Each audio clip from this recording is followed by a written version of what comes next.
अस्सलाम वालेकुम। आज की वीडियो में हम बात करेंगे कि जो चैप्टर नंबर 26 जो है मिलर हार्ले की बुक से, उसमें कौन सी ऐसी एडिशनल इंफॉर्मेशन है जो कि आपको, ये इतनी ज़्यादा नहीं है लेकिन फिर भी आपको कॉन्सेप्ट लेने के लिए कौन सी इंफॉर्मेशन है जो कि पता होनी चाहिए चैप्टर नंबर 26 के बारे में, जो कि बुक पे नहीं है लेकिन आपको कॉन्सेप्ट के लिए ज़रूरी है। जैसे कि अगर हम बात करें सबसे पहले बी सेल्स की, तो हमने कहा बी सेल जो है वो डिस्ट्रॉय करता है टू वेज़ के ज़रिए से। कौन से वे से? एक तो एंटीजन बॉडी कॉम्प्लेक्स बना लेता है, उस तरह से ये किसी भी चीज़ को जो है वो डिस्ट्रॉय कर सकता है।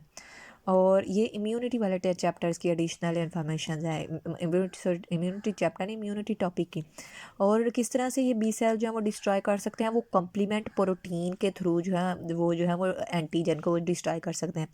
और यह है कि if the white blood cell जो है वो इंक्रीज़ हो जाएं, अगर इंक्रीज़, तो इसका मतलब है कि वाइट ब्लड सेल इंक्रीज़ हो गए हैं। तो कौन से वाइट ब्लड सेल? अगर न्यूट्रोफिल्स इंक्रीज़ हो गए हैं तो इसका मतलब है कि वो डिजीज़ काज कर रहे हैं। और अगर हम बात करें एंटीबॉडीज़ और स्टीरॉइड्स में क्या डिफरेंस है, तो एंटीबॉडीज़ जो होती हैं वो बैक्टीरिया स्पेसिफिक, अगर बैक्टीरिया की वजह से कोई प्रॉब्लम हुई है तो फिर एंटीबॉडीज़ दी जाती है। लेकिन स्टीरॉइड्स कब दी जाएगी? तो वायरस स्पेसिफिक, जब वायरस की वजह से कोई इन्फेक्शन कोई चीज़ होती है तो फिर ये स्टीरॉइड्स दिए जाते हैं। और अगर हम रेड ब्लड सेल को अगर हम डिस्कस करें, तो रेड ब्लड सेल क्या है कि फर्स्ट न्यूक्लियस था इनके अंदर, लेकिन वो आहिस्ता आहिस्ता लॉस हो गया। और अब हम देखते हैं कि ह्यूमन का जो रेड ब्लड सेल है उसकी शेप जो है वो बायोन्यूक्लिक डिस्क है, और इसी ये शेप वेरी भी करती है मुख्तलिफ में। और इसके अंदर जो कलर है रेड, वो क्यों है? वो due to the haemoglobin pigments, इसके अंदर हीमोग्लोबिन पिगमेंट्स है और उसकी वजह से। और हीमोग्लोबिन के अगर हम स्ट्रक्चर की बात करें, तो हीमोग्लोबिन का स्ट्रक्चर कुछ इस तरह से होता है कि इसके अंदर जो है वो हमारे पास जो है आयरन प्रेजेंट होते हैं, कह लें कि 4 आयरन है। तो उन्होंने जो है वो ऑक्सीजन को जो है वो अपने साथ जो है वो बाइंड कर लिया। जैसे इसने इससे बाइंड किया, इसने इससे नहीं इससे। और ये जो है वो लिंक भी हैं आपस में, 2 अल्फ़ा और 2 बीटा जो है वो इसके अंदर, ये 2 अल्फ़ा हैं और ये 2 बीटा प्रेजेंट होते हैं। और ये जो है इसके अंदर जो है ना, ये हीमोग्लोबिन के अंदर जो ऑक्सीजन बाइंड होती है वो किस तरह से होती है कि इसे आयरन जो है वो बाइंड करता है। और अगर जो है अगर हम आगे डिस्कस करें, तो प्रोस्थेटिक ग्रुप जो है वो इसके अंदर होता है। वो प्रोस्थेटिक ग्रुप क्या होता है? Tightly bind to the protein and the enzymes.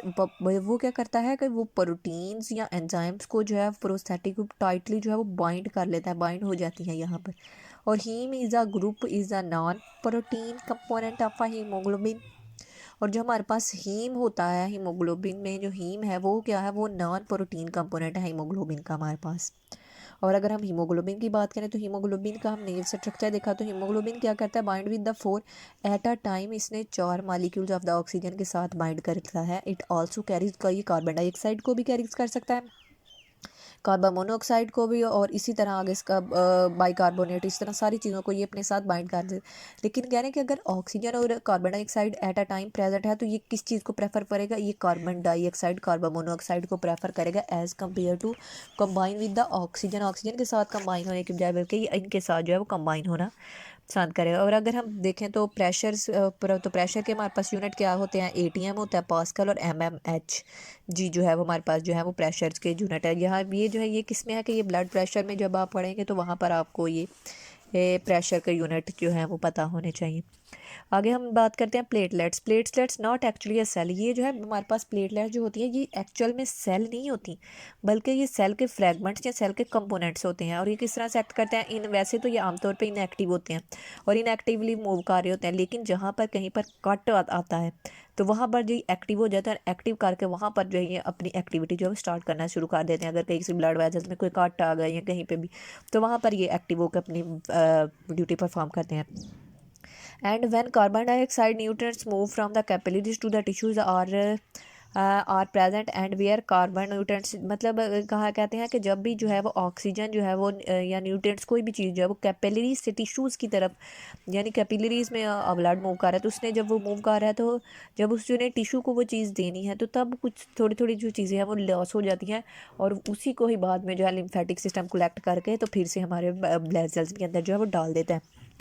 और जो है ये है कि अगर लिम्फेटिक वेजल्स हमारी ब्लॉक हो जाएं, वो अच्छे तरीके से काम ना करें, यानी जो जो ब्लड यहाँ पर या कोई भी न्यूट्रिशन जो है लॉस्ट हो रही थी, उसकी वजह से कौन सी डिजीज़ होती है? एलिफेंटिक्स।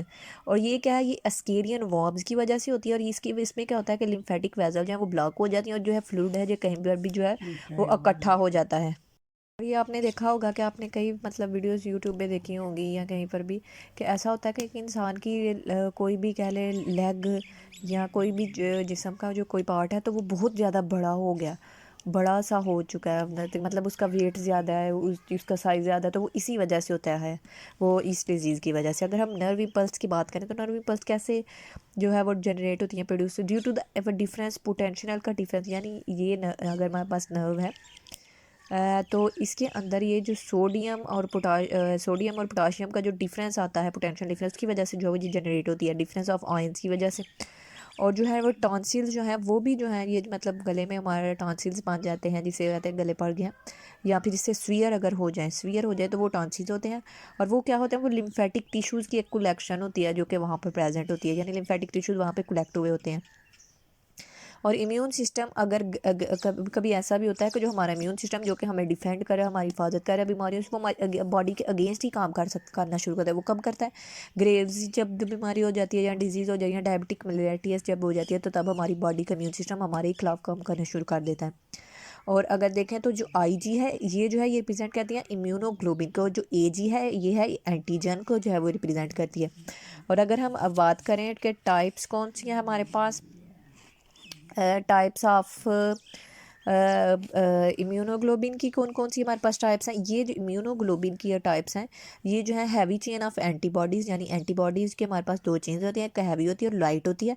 मेक इम्यूनोग्लोबिन, और जो हैवी चेन है वो इम्यूनोग्लोबिन में आ रही है। इम्यूनोग्लोबिन जो है वो किस किस चीज़ों से मिलकर बनी है, उसके अंदर जो है वो हमारे पास टाइप जो है वो 5 टाइप्स आ जाती हैं। और ये इसे हम याद किस तरह से रख सकते हैं जी, कुछ जो है वो हमारे पास इम्यूनोग्लोबिन मेगा है, डेल्टा है, गामा है, इस तरह से। लेकिन अगर हम इसे याद रखना चाहें तो वो किस तरह से रखें कि ये 5 कौन सी हैं, तो हम इसे इस तरह से याद कर सकते हैं कि MED मेड, यहाँ पर आप देख सकते हैं एक M है, एक A है, D है, E है और मेड, और ये G है, तो मेड जी। और इस तरह से जो है वो हम बायोलॉजी में बहुत सी चीज़ें जो हैं वो अगर हमें नहीं याद रहती तो ये एक वे है, तरीका होता है कि आप किस तरह से किसी भी चीज़ को लॉन्ग लास्टिकली जो है वो याद रख सकते हैं और वो आपके दिमाग में भी रह जाती है।